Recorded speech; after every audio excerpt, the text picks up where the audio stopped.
Dan pada kenyataannya, makanya saya sering bilang, ini perlombaan atau pembantaian, harap dibedakan.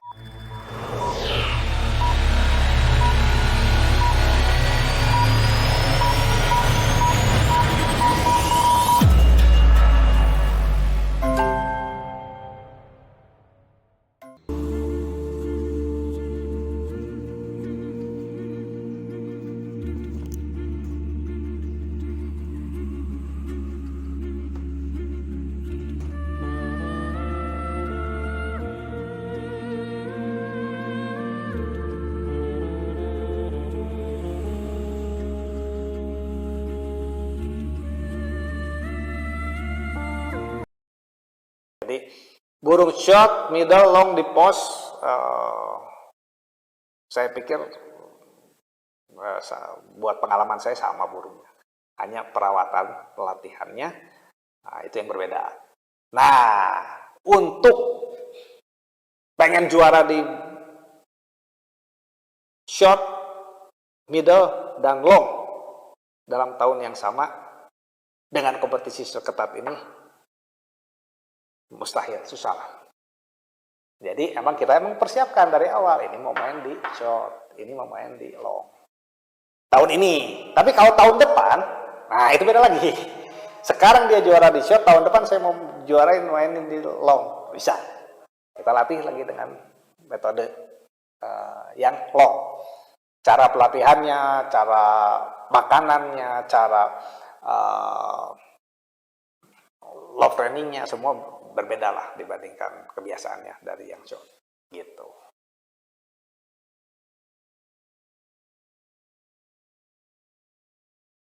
Kalau melihat dari kondisi kita sekarang seperti ini di Indonesia ya, tetap saya sih, kalau saya pribadi, saya suka yang bukan short long atau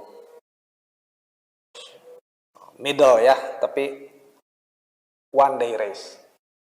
Nah itu yang penting.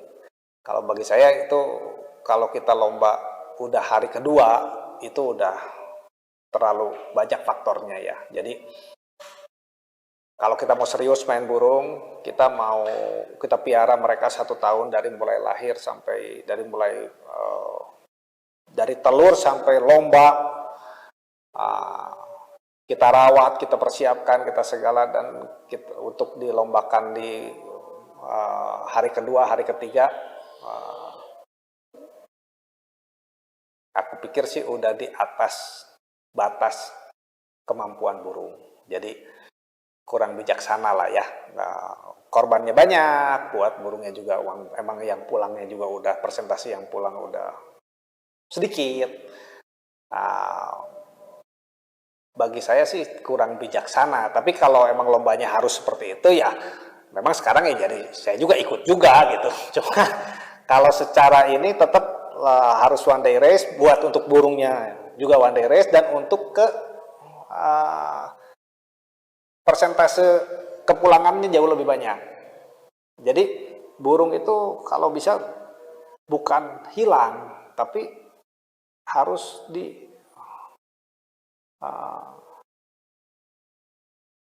diseleksi ya gitu. Oh emang udah nggak sanggup, ini burung jelek, udahlah saya nggak akan saya lombakan lagi karena nggak ada harapan juara. Nah harus begitu, bukan selama pulang ya hebat terus begitu ya, habis lah burungnya diterbangin terus.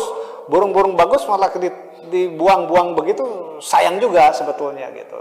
Nah itu yang, dan paradoksnya burung jelek kok dipiara terus juga gara-gara lomba beginilah. Burung-burung beruntung juga kan, burung-burung beruntung itu sulit diulangi ya. Jadi dia terbang, untuk diterbangkan lagi, cerita sedikit lah. Lomba itu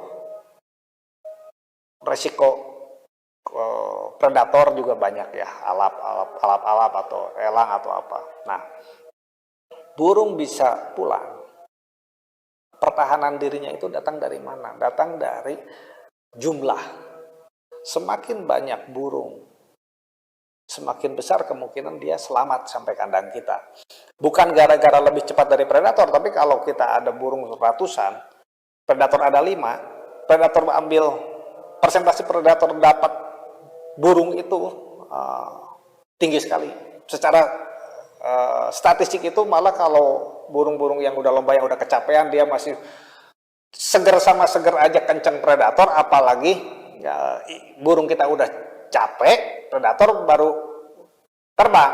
Nah itu kalau jumlah burung kita sedikit, ya kemungkinannya kena, besar sekali kena. Nah tapi kalau kita banyak, ya kena juga, cuma yang terlemah yang kena. Dia predator akan pilih burung yang paling lemah. Makanya kalau migrasi hewan-hewan juga kan begitu ya. Jadi banyakan kenapa? Jadi kalau ada predator 5, burung kita 100, ya 95 selamat. Karena begitu udah dapat 1 ya dia nggak akan ngejar lagi yang lain. Nah, itu yang membuat burung kita itu selamat sampai tujuan banyak. Tapi kalau udah sedikit, udah satu-satu, kalau udah hari kedua, hari ketiga kan burung udah satu-satu begini ya. Dia tahu pulang pun, sanggup pun ya kena alap-alap, kenapa ya besar kemungkinannya. Jadi itu yang sayang, burung-burung yang udah teruji, yang udah betul bagus, karena ketidaktahuan kita malah bukannya di breeding, tapi kita tos terus sampai habis. Aku pikir nggak akan ada kemajuan, itu burung kita tiap tahun ya mulai lagi start lagi dari nol, karena kita mencari burung yang beruntung, bukan burung yang bagus gitu. Nah kalau kita udah cari burung yang beruntung, sekarang udah 800 kilo udah pulang beruntung, kita tos lagi 1000 kilo. Wah kebetulan masih beruntung lagi 1000 kilo, tos lagi 1200 kilo, ya tetap akhirnya habis juga. Jadi tahun depan kita lomba mulai lagi dari nol. Yang burung-burung begitu juga nggak akan kita breeding lagi gitu.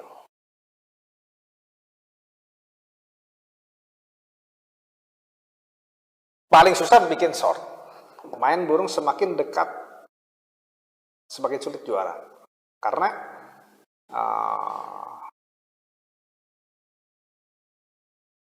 burung masih sangat tarik-menarik, terus disiplin burung masuk ke kandang juga menjadi satu harus penting sekali. Musuhnya banyak. Nah itu burung emang harus betul-betul lurus ke kandang kita. Nah itu bikin itu kan butuh latihan yang terus-menerus, butuh kematangan ya, butuh. Jadi sort itu lebih sulit ya kalau saya bilang untuk jadi juara satu. Tapi bukan untuk pulang ya. Kalau pulang ya tambah jauh ya lebih susah pulangnya kan gitu, karena faktornya lebih banyak. Tapi kalau juara ya susah jarak pendek lah. Kalau jarak jauh kan udah mungkin udah terhitung di situ ya, jadi musuhnya nggak banyak ya, lebih mudah. Kalau short jauh lebih sulit, lebih butuh effort lebih besar lah untuk bikin burung short juara ya gitu.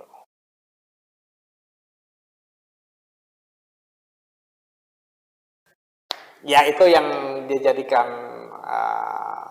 banyak orang berpikir, karena memang untuk pemula ya, misalnya orang yang asal belajarnya, dulu kan kita melihara burung asal-asalan, asal ada jagung kali asal dikasih makan, di luar gak usah didisiplinkan, gak di jadi begitu orang tidak bisa bersaing, kalau udah jauh, udah faktor luck-nya, faktor X-nya begitu besar, jadi faktor keberuntungannya begitu besar. Nah, begitu faktor keberuntungannya begitu besar, jadi kebodohan kita tertutupi. Itu, nah jadi banyak pemula-pemula kadang berpikir, oh kalau dari jauh saya bisa lebih masuk ke halaman pertama atau ke 50 besar, padahal memang yang pulangnya juga di bawah 50, jadi asal pulang pun udah, kalau yang pulangnya cuma 3 ekor, ya pulang paling akhir pun ya ketiga gitu. Nah itu yang jadi orang pikir bahwa semakin jauh semakin hebat, itu kebiasaannya dia buruk di depan. Nah kalau yang berbicaranya memang dari depan juga menang sampai belakang menang, ya sah-sah saja. Tapi kalau yang dari awal nggak bisa menang, jadi di belakang bisa ada mungkin lebih baik prestasinya, ya itu karena saya pikir semakin jauh burung semakin nggak bisa kalah ya. Jadi selama kita masih masih masih pulang burung, masih banyak yang pulang, ya kita jauhin aja terus ya, sampai nggak ada yang pulang satupun. Nah itu kalau begitu tidak ada yang pulang satupun, jadi kita tidak kalah. Nah itu ya anekdotnya begitulah.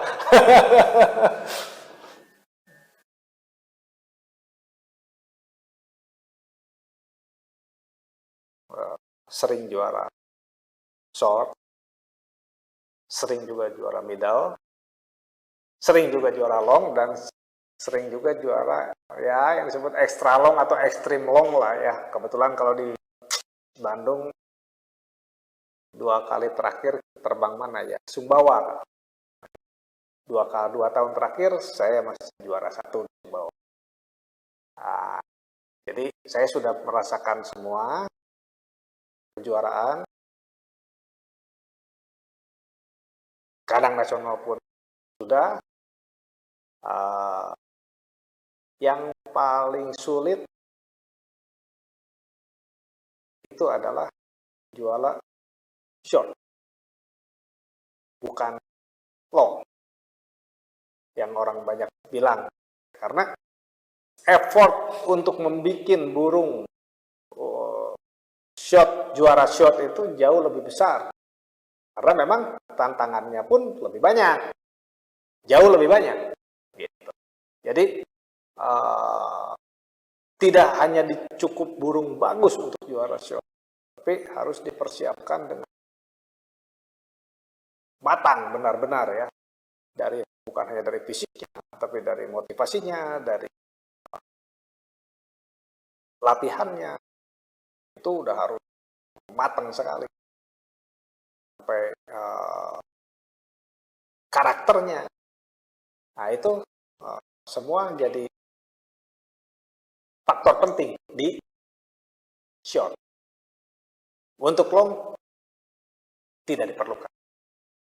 Jadi kita asal-asalan, semakin asal-asalan kita pelihara, semakin bagus. Ya itu, tanda kutipnya lah. Jadi burung tidak usah kasih makan teratur, tidak usah dilatih terlalu. Mau dilatih boleh, nggak dilatih boleh, mau diawangin boleh, mau nggak diawangi boleh. Yang penting dia bisa survive, ya hidup dengan segala ketidakteraturan, malah ketidakteraturan itu jadi nilai tambah buat burung-burung yang long. Jadi kasarnya yang nggak butuh, kalau long itu ya lebih banyak ke faktor beruntung. Kenapa saya bilang beruntung? Burung saya yang juara Sumbawa kemarin, saya terbangkan lagi di Sumbawa, sekarang persentase pulang. Nah itu kenyataannya. Karena kalau beruntung kan susah diulang-ulang terus. Satu klub berapa ribu terbang? Ya, bisa beribu-ribu, ada yang sampai 3.000 ekor. Berapa yang pulang dari Ruteng atau Sumbawa? Ya kan, ada datanya ya, bukan nggak kita ngomong-ngomong lah, tebak-tebak. Berapa yang pulang? Berapa persen? Nah, kalau udah sampai di bawah 1%, masih orang bodoh kalau masih bilang itu bagus, belum namanya beruntung, karena hanya 1-2 ekor dari sekian ribu. Nah gitu. Jadi kalau bagi saya sih yang namanya burung bagus itu harus semua finish dan tercepat. Yaitu berarti kita kalau tidak finish itu ya tidak bisa disebut terbaik ya, tercepat, terbaik tidak. Itu karena yang lainnya gugur. Itu. Dan uh, kalau keberuntungan itu, menurut pengalaman saya, susah di breeding. Jadi burung yang sama pun diterbangkan sekali lagi belum tentu pulang, apalagi anaknya. Nah gitu. Jadi aku pikir itu buat happy-happy aja lah. Kita ikut yang long buat partisipasi supaya teman-teman ya ayo kita buang apa. Biayanya juga sebetulnya nggak murah-murah juga, ya burungnya nggak ada, ya kasihan juga ke burungnya lah ya. Tapi kalau permainan seperti itu ya partisipasi aja lah. Kalau mendukung sih saya nggak berapa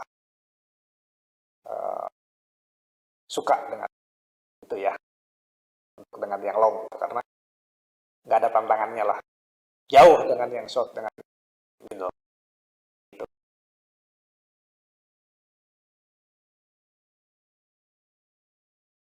Ya, bukan bisa dibilang emang begitu. Burung-burung short yang bagus kita simpan. Ya toh, sayang kan? Burung-burung yang udah juara dibuang begitu kan sayang. Ya jadi yang sekarang kita ada burung jelek nih di kandang, dipiara buat apa? Ya udah kita buang aja. Semoga beruntung pulang jauh. Nah itu aja. Jadi sekalian buang burung emang. Jadi emang itu tujuannya. Kalau ada teman-teman burung udah terbukti bagus sampai 500 kilo, 600 kilo bagus di depan terus. Minimal di kandang Anda paling depan terus, Anda mau terbangin terus sampai jauh. Ya itu. Bodoh sekali. Sayang, burung itu susah.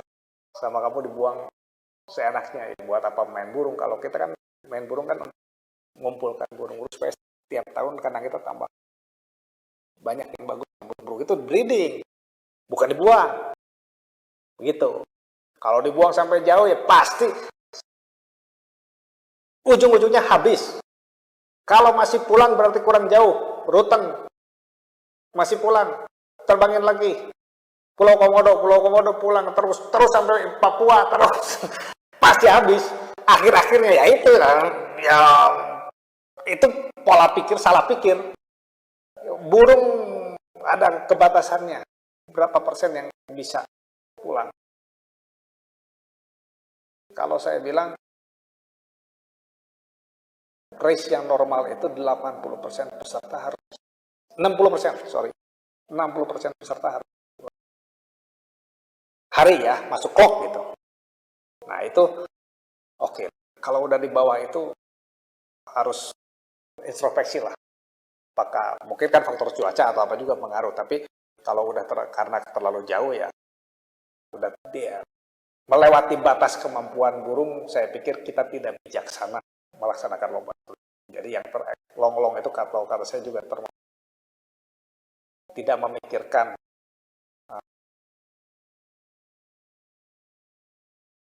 kemampuan burung ya. Jadi kemampuan kita tidak memikirkan faktor kemampuan burung, ini ego kita aja pulang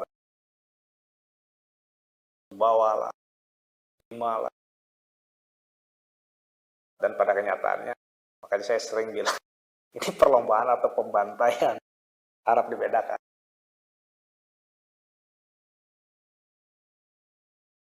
Gitu. Jadi yang disebut 1100 di sana itu one day race. Karena jam 9 malam pun 8 jam 9 malam memungkinkan burung pulang karena terang. Cuaca di sana ya saat itu yang panas. Jadi beda sekali dengan kita. Terus harus dipikirkan juga bahwa di kita itu anginnya, kita itu di Katulistiwa, anginnya juga tidak konstan. Ke timur terus dari pagi sampai sore. Di Eropa begitu. Nah di sini kan pagi ke timur, siang balik ke barat. Terus kelembapan kita berapa? 70-80%. Jauh dengan mereka. Kelembapan tinggi kan kadar air tinggi. Otomatis berat burung. Ya emang lebih. Jadi speed kita 1200-1300 ya udah top. Burung-burung mereka kita import-import dari mana-mana juga, kita import dari luar negeri, kita bawa ke sini, kita pelihara dengan caranya mereka juga diterbangin istri 1.200 juga. Nggak jadi 1.600, nggak jadi 1.200. Nah, jadi kita harus bijaksana, kita dikasih pikiran, kita dikasih pengetahuan, kita lihat, jangan dijiplak aja gimana di Eropa begini, kita begitu. Begitu juga kita telan mentah-mentah, ya beda lah. Tempatnya pun berbeda ya. Burung kita ke sana yang nggak jalan, burung sana ke sini juga kan gimana medannya. Nah, begitu. Jadi saya pikir sesat lah itu. Kalau berpikir bahwa oh, di sana jadi dilihatnya dari kilometer, enggak lah.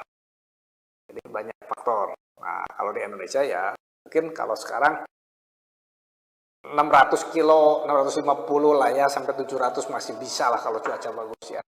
Udah di atas ke sana udah berat satu one day. Hari kedua udah nggak ramai. Bukan hanya burung udah gak sanggup, tapi faktor pengawasan pun udah dalam sistem lomba ya. Kita sebagai PO lomba misalnya sulit untuk menjaga ke fair play itu lebih karena burung mudah ditangkap malam-malam, faktor kecurangannya atau bukan jadi besar. Contoh, burung ketangkap di kandang di Surabaya jam 6 sore, lomba terbang Lombok, datang Surabaya masuk, kirim aja pakai bis ke Bandung, ya juara 1 lah besok pagi. Nah, itu seperti itu gimana kita mau kontrol. Nah, itu makanya lebih bukan artinya one day race tidak bisa curang, tapi lebih kecil kemungkinannya daripada hari kedua, karena begitu sore burung kelaparan, burung kecapean, apalagi ada temannya di situ, teman ya masuk kandang ya pasti masuk lah, pengen makan segala. Ya itu alamiah, pasti begitu. Burung bagus, burung jelek ya begitu. Untuk bertahan hidup dia. Ya malah kalau dia nggak masuk kandang, nggak makan, nggak minum, bodoh itu burung, mati. Ya dia harus makan, harus minum, ya adanya di situ diambil, ketrap orang, ditangkap orang, ya udah. Nah itu sengaja tidak disengaja. Nanti kalau udah ketahuan ini punya siapa, dikirim ke sana, dikirim burungnya ke Bandung atau ke Jakarta, ya juara. Jadi kalau buat happy-happy oke lah, tapi kalau buat keamanan dan ke fair playan terlalu banyak celahnya. Jadi susah. Kalau dibesarin di situ malah jadi takutnya jadi negatif. Kalau udah ada jumlah uang yang banyak atau kasih yang banyak, malah jadi kurang. Tapi coba belajar dan lihat juga di negara-negara lain lah. Mereka juga kurang populer kok. Yang sampai hari kedua. Ya, gitu.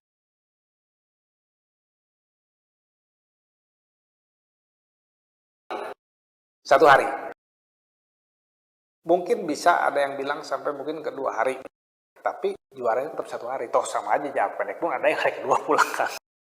Burung bagus, burung yang juara atau burung yang mampu untuk satu hari. Nah itu. Patokannya di situ. Jadi emang mampu untuk satu hari pulang.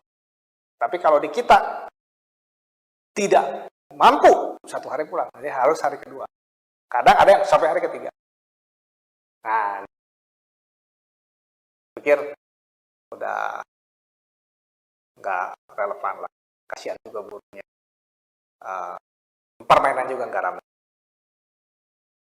Gitu.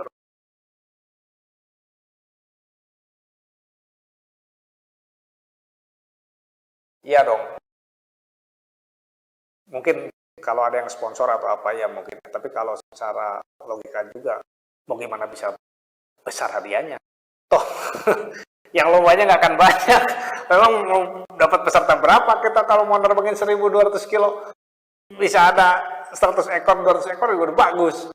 Kalau pendaftarannya berapa ya tinggal kali segitu ya nggak akan banyak. Bayangkan kalau jarak pendek rame. Ya, lomba merpati pos ini luar biasanya, tidak bisa disaingi oleh lomba merpati-merpati yang lain.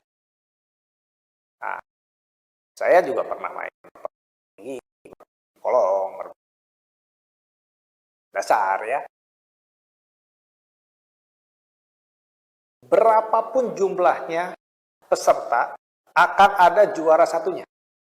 Kalau di hobi merpati yang lain nggak ada, karena nggak cukup waktunya. Kalau ada 2.000 ekor aja, 1.000 ekor aja, 3 hari pun nggak kelar. Hadiah dibagi.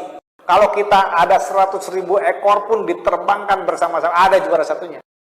Nah, itu kelebihannya. Makanya main merpati pos ini harusnya jadi yang paling maju dari yang lain. Bukan seperti sekarang, merpati pos kita terbelakang dibandingkan merpati lokal. Nah, itu tugas kita lah, supaya ini meramaikan. Walaupun sampai sekarang udah mulai baik lah ya, perkembangannya bagus lah, 10 tahun ke sini luar biasa lah. Tapi masih jauh dari mereka, walaupun harusnya kita jauh lebih besar, lebih hadiahnya bakal lebih besar, lebih. Karena kenapa? 100.000 ekor dilepaskan bersama-sama, ada juara satu. Biaya pendaftarannya hitung aja, kalau 1 ekor lu biaya pendaftaran murah-murah lah, 10.000 atau 20.000 ya, kali sekian 100.000. Juara satu dapat berapa hadiahnya, berapa harga burung nantinya. Ya, itulah yang harus kita PR kita bersama-sama. Jauh nggak bisa pakai jauh lah, kalau jauh ya habis. Udah nggak akan ada angka seperti itu. Begitu.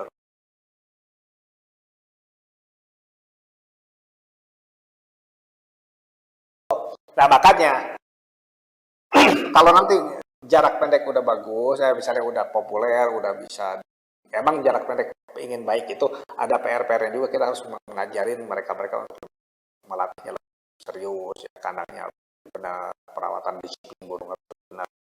Tapi nggak susah, tinggal diajarin ya, nanti semua juga begitu. Ada kompetisinya, hadiahnya ada, otomatis pasti orang ngulik, mikir gimana caranya bikin itu, ya. Udah dengan apalagi ETS udah ada kan dari 15 tahun ke sini. Itu sangat membantu untuk lomba jarak pendek, karena burung datang banyak sekali, jadi itu udah bisa terekam. Kalau dulu paling pusing, ditangkap satu, yang luar nggak mau masuk. Ditunggu masuk semua, kalah. Nah, itu kan dulu ada masalah begitulah waktu masih ditangkepin. Tapi kalau udah ada ETS, enggak lah. Nah, jadi begitu lomba seperti itu kita dispesialisasikan, misalnya 1 sampai 300, 100 kilo, 300 kilo, lomba terus di situ diramaikan banyak. Nanti kita akan tahu burung-burung mana yang emang nggak sanggup. Nah, itu burung itu harus bukan dibuangin, ditambahin tambah jauh juga, ya nggak akan pulang juga di sana, kan memang kita udah setting buat lomba pendek ya. Nah, jadi harus ada seleksi. Nah, itulah yang namanya kompetisi yang benar. Jadi akan ada juara-juara sejati yang juara puluhan kali, bisa ada juara. Nah, akan ada burung-burung yang hebat. Kalau sekarang nggak ada, kebetulan aja.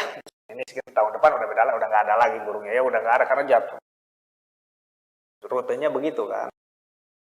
Dari pendek sampai jauh, espijan begini tahun depan mau lombain lagi juga males. Kenapa males? Karena kita tahu belum tentu pulang lagi itu burung di 800-900 kilo pos terakhir. Enggak, kita kalkulasi kita udah langsung, aduh sayang, udah juara ngapain pakai yang baru aja lagi.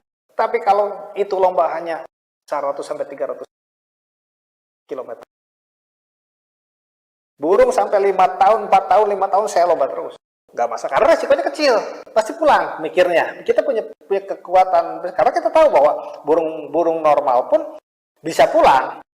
Burung bagus harus cepat, tapi burung normal bisa pulang, dia nggak enak badan atau apa, nggak, tetap bisa pulang. Gitu. Faktor lucknya juga, faktor sialnya nggak banyak juga.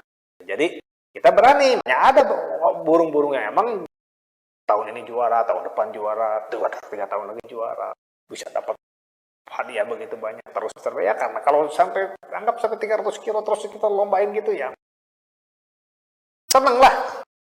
Terus aja kita lombain itu burung dasar belum tinggian 1,2 kilo, 6 kilo juga udah kejauhan. Tiap minggu, ya tiap giringan, itu terus jaraknya segitu. Tambah rame terus, nggak bosen, nggak minta ditambah. Jadi nanti pengen 3 kilo, nanti jadi 6 kilo, nanti jadi 10 kilo, enggak.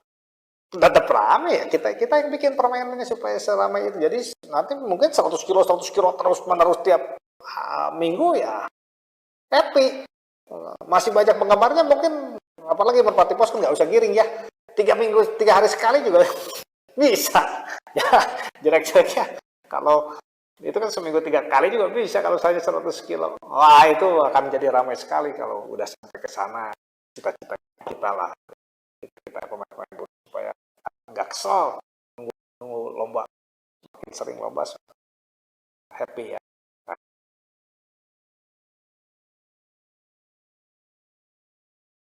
Betul. Nah, itu yang kita cari, pengulangan juara itu yang kita cari. Jadi harga burung akan terkerek terus ke atas. Mau ocehan di mana udah puluhan kali juara.